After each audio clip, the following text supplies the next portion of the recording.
Hello guys, myself Arpit Mishra and today I am going to discuss another topic of aerodynamics, that is module 8. So my today's video presentation will talk about pressure distribution over an aerofoil, then stalling angle. So let us have a kind of overview on both the topic. सो पहला topic जैसा मैंने बोला pressure distribution over an aerofoil, मतलब हम एक aerofoil के ऊपर अपर surface पे और लोअर सरफेस पे दोनों पे प्रेशर प्रोफाइल कैसे वेरी हो रही है at different angle of attack, वो हम देखेंगे। उसी टॉपिक को मूव ऑन करते हुए हम सीधे जाएंगे स्टॉलिंग एंगल पे। स्टॉलिंग एंगल, जैसे आप एंगल ऑफ अटैक बढ़ाते जाते तो एक पर्टिकुलर एंगल आएगा जहाँ पे प्रेशर डिस्ट्रीब्यूशन एकदम अपर सरफेस पे एकदम स्टीप हो जाएगा, तो वो एंगल हमारा स्टॉलिंग एंगल होता है। तो अब देखते हैं टॉपिक में डिटेल में। ओके, नाउ आप ये डायग्राम ध्यान से ऑब्जर्व कीजिए। अब मैं बताता हूँ आपको पहले एक्सप्लेनेशन इस डायग्राम के ऊपर। देखिए, हम पहले ए की बात कर रहे हैं, तो आप देख रहे हैं एरोफॉइल एक तरह से एक पर्टिकुलर एंगल ऑफ अटैक पे, that is 0 degree angle of attack. यहाँ पे आप अपर सरफेस पे देखिए एक अच्छा खासा प्रेशर प्रोफाइल बनाया हुआ है जिसे हम बोलते हैं नेगेटिव प्रेशर प्रोफाइल, और बॉटम में रहेगा पॉजिटिव प्रेशर प्रोफाइल। यहाँ पे नेगेटिव प्रेशर और पॉजिटिव प्रेशर प्रोफाइल का इंडिकेशन मतलब ये है, नेगेटिव मतलब एटमॉस्फेरिक प्रेशर से इसका वैल्यू कम है और पॉजिटिव प्रेशर मतलब एटमॉस्फेरिक प्रेशर से वैल्यू ज़्यादा है। तो ये हमारा प्रेशर प्रोफाइल है। अब negative pressure profile upper surface पे रहेगा, then only we can get the lift in upward direction, otherwise मुझे डाउनवर्ड लिफ्ट मिलेगा। तो 0 एंगल ऑफ अटैक पे मैं देख सकता हूँ मेरे एरोफॉइल पे प्रेशर डिस्ट्रीब्यूशन में जो पिंक कलर से दिखा रखा है, मैं वो इंडिकेट कर रहा है कि मेरे को एक लिफ्ट मिल जाएगी, रिजल्टेंट फोर्स एक्ट कर रहा है। अब रिजल्टेंट फोर्स एक्ट कहाँ कर रहा है, आप देख रहे हैं सेंटर ऑफ प्रेशर पे। तो हम इस टॉपिक में सेंटर ऑफ प्रेशर की भी बात करेंगे। तो 0 एंगल ऑफ अटैक पे आपने देखा कि आपको एक पॉजिटिव प्रेशर प्रोफाइल मिला, जिसमें आपने देखा बॉटम पे आपको एक प्रेशर प्रोफाइल है और अपर सरफेस पे भी है। दोनों के डिफरेंस की वजह से आपको एक रिजल्टेंट लिफ्ट मिलता है जो कि अपर डायरेक्शन में। एंगल ऑफ अटैक बढ़ाया हमने, अब पहुंचे हम 6 डिग्री एंगल ऑफ अटैक पे। 6 डिग्री एंगल ऑफ अटैक पे आप देख सकते हैं जो ऊपर का प्रेशर प्रोफाइल है, ये जो बम्प है, यानी कि ये जो बम्प की मैं बात कर रहा हूँ, ये मूव हो गया आपकी लीडिंग एज की तरफ से। लीडिंग एज की तरफ ये मूव हो रहा है, तो सीपी का भी मूवमेंट आप देखेंगे थोड़ा सा लीडिंग एज की तरफ हो गया, और हमारा लिफ्ट भी थोड़ा सा टिल्ट होता है वो दिख रहा है आपको। तो यहाँ पे क्या हुआ, 6 डिग्री पे आपको लिफ्ट की वैल्यू हाई मिली, बट सीपी थोड़ा सा मूव हो गया लीडिंग एज की तरफ। अब थर्ड पे देखते हैं। अब हम 6 से सीधा 12 डिग्री एंगल ऑफ अटैक पे आ गए। 12 डिग्री एंगल ऑफ अटैक पे आप देखिए जो बॉटम में pressure profile, it was fine only, जैसा कि अभी तक वो ऊपर था वैसा ही वो नीचे है, मतलब पॉजिटिव प्रेशर प्रोफाइल जो है वो फाइन है अभी। लेकिन आप अगर नेगेटिव प्रेशर प्रोफाइल को देखें और सीपी को देखें, वो लीडिंग एज की तरफ ज़्यादा मूव हो चुके हैं, और आपका जो अपर सरफेस पे जो नेगेटिव प्रेशर प्रोफाइल है वो थोड़ा सा यानी कि हाई हो रहा है। मतलब ये पार्ट जो आपको दिख रहा है ये धीरे धीरे, जैसे बम्प इस तरीके से मूव हुआ, फिर इस तरीके से मूव हुआ, अब ये और थोड़ा सा हाई हो गया। तो आपने देखा 12 डिग्री पे भी ये आगे हो गया और लीडिंग एज की तरफ मूव कर रहा है। Now 18 degree angle of attack. यहाँ पे आप देखेंगे तो अपर सरफेस पे आपका जो प्रेशर प्रोफाइल है, यानी कि नेगेटिव प्रेशर प्रोफाइल है, वो एकदम स्टीप हो गया, बहुत ही पतला हो चुका है as compare to positive pressure, जबकि पॉजिटिव प्रेशर प्रोफाइल आपका ज़्यादा हो गया। मतलब इस केस में जो आपको लिफ्ट मिलेगी वो नेगेटिव हो सकती है, I can say loss in lift आपको मिलेगा। तो ये एंगल ऑफ अटैक को मैं स्टॉल एंगल ऑफ अटैक बोल सकता हूँ। अब हम आगे देखेंगे कौन सी range of angle of attack को स्टॉलिंग एंगल में कंसिडर किया जाएगा। बट इस डायग्राम से आई होप कि आपको थोड़ा सा समझ में आया होगा कि एंगल ऑफ अटैक बढ़ाने से प्रेशर प्रोफाइल कैसे अपर और लोअर सरफेस पे धीरे धीरे चेंज हो रहा है। गेटिंग? अब ये इस डायग्राम को देखिए, इस डायग्राम में मैंने एरो दिखा रखे हैं, इधर एरो नहीं थे इस वाले डायग्राम में। तो यहाँ पे एरोज देखिए, तो आउटवर्ड जो एरोफॉइल के आउटवर्ड दिख रहे हैं, आप एरो देख सकते हैं, वो आपका नेगेटिव प्रेशर को इंडिकेट कर रहे हैं, सक्शन प्रेशर को। और towards the aerofoil, arrow marking towards the aerofoil positive pressure को इंडिकेट करता है। आपको ये एरो का मतलब पता होना चाहिए as for knowledge purpose, exam में नहीं आएगा बट मैं आपको बता रहा हूँ।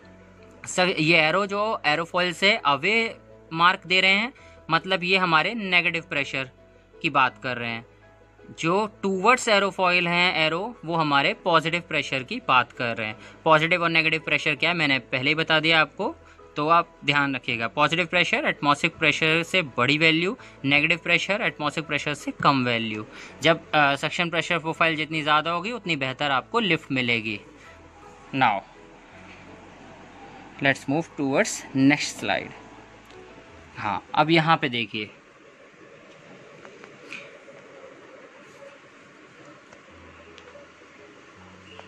ओके यहाँ पे मैंने बात करी है नेगेटिव एंगल ऑफ अटैक की। तो आप देखिए नेगेटिव एंगल ऑफ अटैक यानी कि मैंने -8 डिग्री दिखाया है। इस नेगेटिव एंगल ऑफ अटैक पे आप देखिए बॉटम में एक प्रेशर प्रोफाइल है और एक अपर सरफेस पे है। तो आप देखिए किस तरीके से उसने बता रखा है कि नेगेटिव एंगल ऑफ अटैक पे आपको किस तरीके का प्रेशर प्रोफाइल मिलेगा।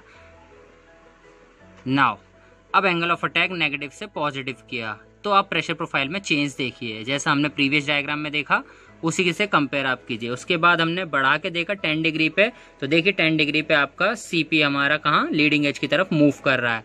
ऊपर आप देख सकते हैं जो ऊपर के डायग्राम है यानी कि नेगेटिव एंगल ऑफ अटैक पे आपने देखा होगा कि प्रेशर प्रोफाइल में बॉटम वाला जो प्रेशर प्रोफाइल है वो मोर इफेक्टिव है अपर सरफेस से, जबकि हमारे लिए इंपॉर्टेंट क्या है, अपर सरफेस पे जो सक्शन प्रेशर प्रोफाइल बनेगी वो मैटर करती है, ना कि बॉटम सरफेस पे।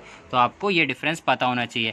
तो इस डायग्राम में आपको याद मतलब रखने वाली बात ये, नेगेटिव एंगल ऑफ अटैक पे भी आपको थोड़ी लिफ्ट मिल रही है, but in case of cambered aerofoil, cambered aerofoil में नेगेटिव एंगल ऑफ अटैक पे भी आपको लिफ्ट मिल रही है। आपको लिफ्ट मिलेगी भले ही वो थोड़ी सी नेगेटिव हो, मतलब नेगेटिव वैल्यू हो, but lift will be there. Now पहला point, CP moves along the aerofoil chord as the angle of attack changes। जैसे जैसे एंगल ऑफ अटैक चेंज हो रहा है आप देख रहे हैं CP मूव कर रहा है किस डायरेक्शन में, लीडिंग एज की तरफ। CP move forward with increasing angle of attack and rearward as the angle of attack decreases. Second point clear हो गया होगा आपको। जैसे जैसे एंगल ऑफ अटैक बढ़ेगा CP आपका लीडिंग एज की तरफ मूव करता जाएगा, जैसे आप एंगल ऑफ अटैक घटाते जाएंगे वो ट्रेलिंग एज की तरफ मूव करता जाएगा यानी कि rearward. The angle of attack changes as aircraft attitude changes. Angle of attack कैसे चेंज होता है, जैसे आप एयरक्राफ्ट का एटीट्यूड चेंज करते हैं, यानी कि पिच अप और पिच डाउन की बात कर रहा है। पिच अप करते जाएंगे positive angle of attack, pitch down मतलब negative angle of attack. Since the angle of attack has a great deal to do with determining lift, it is given primary consideration while designing aerofoil। Obviously मैं aerofoil का analysis करने वाला हूँ, उसी aerofoil को मैं wing के अंदर लगाने वाला हूँ, तो मेरे लिए इम्पॉर्टेंट है कि अगर मेरे एरोफॉइल के डिज़ाइनिंग जो फीचर्स हैं यानी कि प्रॉपर्टीज़ हैं वो एंगल ऑफ अटैक चेंज करने पे बदल रही हैं, तो मुझे एनालिसिस करना ज़रूरी है एंगल ऑफ अटैक का लिफ्ट के ऊपर, एंगल ऑफ अटैक का एरोफॉइल के ऊपर, in order to get the proper amount of lift.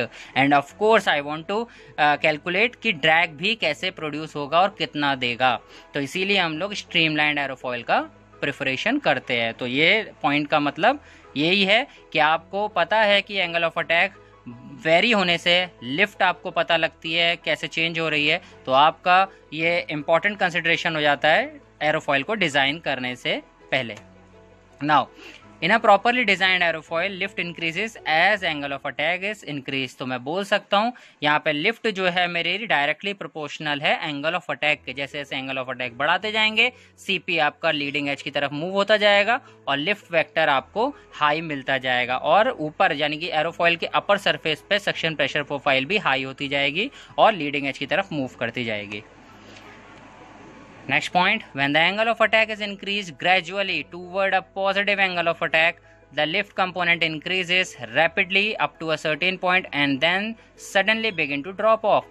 जैसे आप एंगल ऑफ अटैक 2 से 4, 4 से 6 और 8 और सीधे आप 12 या 16 पे पहुंचे, आप धीरे धीरे जैसे बढ़ाते जाएंगे एक पॉइंट आएगा जहां पे आपको लिफ्ट में फॉल देखने को मिलेगा। During this action, the drag component increases slowly at first, then rapidly as lift begin to drop। अब ऑब्वियसली आपको जब एंगल ऑफ अटैक बहुत ज़्यादा हो गया और आपको पता है एंगल ऑफ अटैक ज़्यादा हो गया मतलब स्टॉल जैसी कंडीशन देखने को मिलेगी, लॉस इन लिफ्ट हो जाएगा, प्रेशर प्रोफाइल अपर सरफेस पे एकदम स्टीप बन जाएगा, तो उस केस में ड्रैग पे क्या होगा, और उस केस में ड्रैग ज़्यादा होने लगेगा as compare to lift. Lift आपको ड्रॉप होती जाएगी और ड्रैग जो कि एनिमी है मेरे एयरक्राफ्ट का वो बढ़ता जाएगा। When angle of attack increases to the angle of maximum lift, the burble point is reached. ये पॉइंट आपको याद रखना है. बर्बल पॉइंट आ जाएगा जब एंगल ऑफ अटैक एक मैक्सिमम लिफ्ट पे यानी कि एक पर्टिकुलर वैल्यू होगी लिफ्ट पे, वहां पे पहुंच जाएगा. तो वहां पे जैसे वो एंगल ऑफ अटैक आपका वहां पे बर्बल पॉइंट को क्रिएट कर देगा. This is also known as a critical angle. इसे वो क्रिटिकल एंगल भी बोलते हैं. ऐसा समझिए 12 डिग्री के बाद का एंगल मेरा क्रिटिकल एंगल है. एज पर द बुक मैं बोल सकता हूँ क्रिटिकल एंगल आपका 12 डिग्री के बाद का क्रिटिकल एंगल होता है. बर्बल पॉइंट रीच हो जाएगा. अब इस डायग्राम में देखिए, पहले एक नॉर्मल एंगल ऑफ अटैक दिखाया, उस पर लिफ्ट और ड्रैग दिखाया. लिफ्ट हाई दिखाया, ड्रैग लो दिखाया. सेकंड डायग्राम में देखेंगे लिफ्ट ज़्यादा दिखाया, फिर ड्रैग और कम दिखाया. लेकिन अगले डायग्राम में यानी कि लास्ट डायग्राम में आप देखेंगे एरोफॉइल का जैसे एंगल ऑफ अटैक हाई हो गया है, ड्रैग बहुत ज़्यादा दिखाया लिफ्ट के कंपैरिजन में. तो आप इससे एनालाइज कर सकते हैं जो पॉइंट अभी हमने डिस्कस किए. Now when the critical angle is reached, the air ceases to flow smoothly over the top surface of the aerofoil and begin to burble और eddy. अब एडी फॉर्मेशन शुरू हो जाएगा. एक बार क्रिटिकल एंगल आ गया तो हमारा जो एयर है वो टॉप सरफेस पे स्मूथली फ्लो करने लगेगा और बर्बल और एडी फॉर्मेशन देखने को मिलेगा, यानी कि टर्बुलेंस बिहेवियर भी आ सकता है. This means that air break away from the upper camber line of the wing. What was formerly the area of decreased pressure is now filled by this burbling air. अभी क्या हो गया, आपका जो pressure अपर surface पे है वो मतलब क्या हो गया, एकदम पॉजिटिव में धीरे धीरे कन्वर्ट होता जा रहा है. मतलब सक्शन प्रेशर प्रोफाइल धीरे धीरे स्टीप बनती जा रही है. कब? क्रिटिकल एंगल के बाद. तो इस पॉइंट का मतलब है air brake away from the upper camber line of the wing. What was formerly the area of decreased pressure is now filled by this burbling. अब burbling air आ जाएगा, मतलब हमें ऊपर लोअर प्रेशर चाहिए बट वहाँ पे धीरे धीरे बढ़ने लगेगा और पॉजिटिव प्रेशर प्रोफाइल बनने लग जाएगी. When this occur, the amount of lift drop and drag become excessive. अब इस पॉइंट पे आपको लिफ्ट ड्रॉप हो जाएगी और ड्रैग बहुत ज़्यादा देखने को मिलेगा. Force of gravity exert itself and the nose of aircraft drop. This is called stall. ये पॉइंट आपको याद रखना है. जैसे ये पॉइंट आया जहाँ पे आपको लिफ्ट ड्रॉप देखने को मिला और ड्रैग एक्सेसिव हो गया, मतलब अब इसमें क्या होगा, फोर्स ऑफ ग्रेविटी भी आ जाएगा. तो इसमें क्या होगा, नोज ड्रॉप हो जाएगी एयरक्राफ्ट की और ये फिनोमेना स्टॉल कहलाता है. तो स्टॉल आने से पहले आपको एक बर्बल पॉइंट मिला एक सर्टेन एंगल पे, यानी कि क्रिटिकल एंगल ऑफ अटैक पे एक तरह से बर्बल पॉइंट देखने को मिला, जिसकी वजह से अपर सरफेस ऑफ एरोफॉइल पे जो प्रेशर प्रोफाइल है वो स्टीप होने लग गई और लॉस इन लिफ्ट की वजह से आपको स्टॉल देखने को मिला. तो दस the verbal point is the stalling angle. तो आप बोल सकते हैं एक बार जो critical angle of attack obviously verbal point पे आया था, तो बर्बल पॉइंट को मैं स्टॉलिंग एंगल बोल सकता हूँ. नाउ ये पॉइंट आपको याद रखना है. Beyond this angle which is this is typically between 15 to 18 for general aerofoil. Beyond this angle मतलब क्रिटिकल एंगल की बात कर रहा है. आपको 15 से 18 की रेंज मान के चलिए जो स्टॉलिंग एंगल की कहलाएगी. The majority of the flow over the upper surface break down into heavy turbulent flow. अब फ्लो टर्बुलेंट हो जाएगा which causes an increase in pressure and the relationship between the velocity and static pressure no longer apply since Bernoulli theorem only applies to streamline flow. अब यहाँ पे Bernoulli principal भी काम नहीं करेगा क्योंकि Bernoulli principle actually laminar flow यानी कि स्ट्रीमलाइन फ्लो के लिए एप्लीकेबल है. This point I already mentioned in my PPT also if you guys remember. तो बर्नौली प्रिंसिपल क्या है, आपका लेमिनार फ्लो पे एप्लीकेबल रहेगा और 15 से 18 अगर रेंज आ गई स्टॉलिंग एंगल की यानी कि एंगल ऑफ अटैक की, तो वहाँ पे टर्बुलेंट फ्लो भी आपको अपर सरफेस पे देखने को मिल सकता है. तो उस वजह से आपका स्टॉल होने लगेगा एरोफॉइल और wing. Next point, the distribution of pressure force over the aerofoil varies with angle of attack. हमने देख लिया जैसे जैसे एंगल ऑफ अटैक बढ़ा रहे हैं प्रेशर डिस्ट्रीब्यूशन भी चेंज हो रहा है. एप्लीकेशन ऑफ रिजल्टेंट फोर्स और CP varies correspondingly. Obviously CP भी चेंज हो रहा है. सीपी कैसे चेंज हो रहा है, एंगल ऑफ अटैक बढ़ा रहे हो तो सीपी लीडिंग एज की तरफ जा रहा है, एंगल ऑफ अटैक कम कर रहे हो तो सीपी ट्रेलिंग एज की तरफ जा रहा है. As this angle increases the CP move forward, as angle decreases CP move back. Very clear. The unstable travel of the CP is the characteristic of almost all ordinary aerofoil. ये point भी मैं clear कर चुका हूँ, मुझे लगता है आपको भी समझ में आ गया होगा.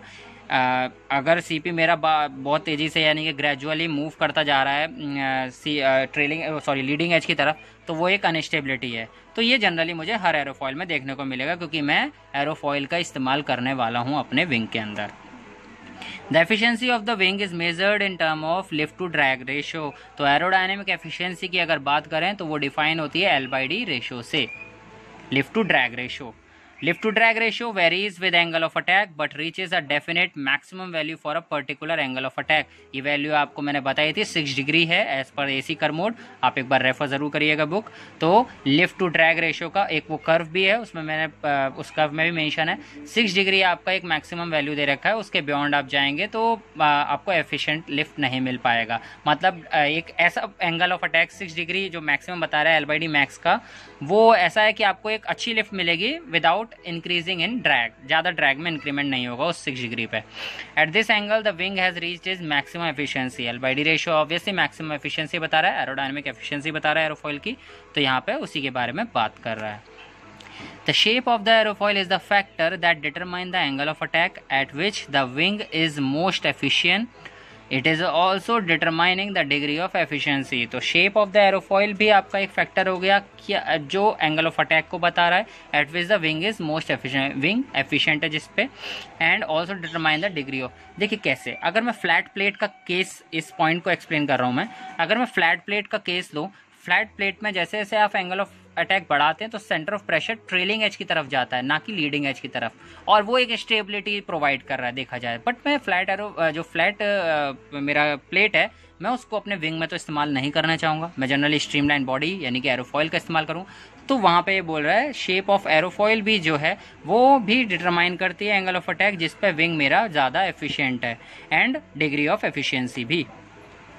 Research has shown that most efficient aerofoil for general use have the maximum thickness occurring about 1/3 of the way back from the leading edge of the wing। तो आप ये एरोफॉइल से इमेजिन कर लिएगा, एरोफॉइल में लीडिंग एज से आप पीछे की तरफ मूव कर रहे हैं, लीडिंग एज से ट्रेलिंग एज की तरफ मूव कर रहे हैं, जहाँ पे 1/3 पॉइंट आएगा वो आपका मैक्सिमम थिकनेस पॉइंट होगा। ये जनरली बता रहा है मोस्ट मतलब एरोफॉइल में एफिशिएंट एरोफॉइल मानी जाती है जिसका मैक्सिमम थिकनेस 1/3 पे रहता है। Thank you guys, and I hope you guys have a little bit idea of this topic whatever I explained today. So wait for the next video. Thank you.